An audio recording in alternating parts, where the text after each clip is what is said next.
আজ এই মুহূর্তে চলছে রক্তদান জীবনদান উৎসব। পশ্চিমবঙ্গের এক উজ্জ্বল বঙ্গ সন্তান ও এক প্রতিভাবান পুরুষ জনসংঘের প্রতিষ্ঠাতা শ্যামাপ্রসাদ মুখোপাধ্যায়ের জন্মদিবস উপলক্ষে অনুষ্ঠিত হচ্ছে সত্যজিৎ মঞ্চে ঘাটালের 16 নম্বর ওয়ার্ডে ঘাটাল বিজেপির উদ্যোগে।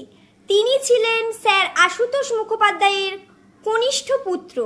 উপস্থিত ছিলেন বিধায়ক শীতল কপাট, মহিলা নেত্রী হাসি হালদার ও সন্দীপ মাইতি সহ অন্যান্য সম্মানীয় জনপ্রতিনিধি ও সদস্যগণ।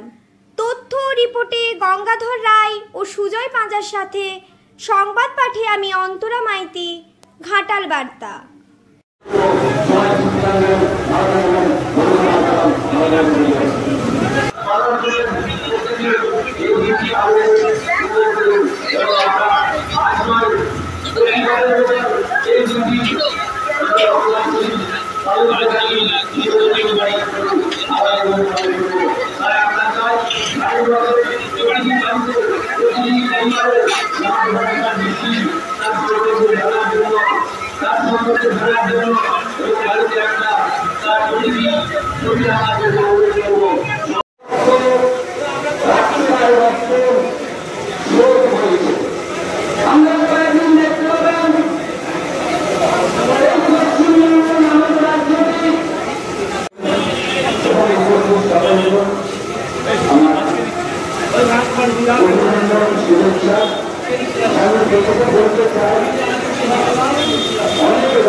আর আজকে ৭০ বছর পরে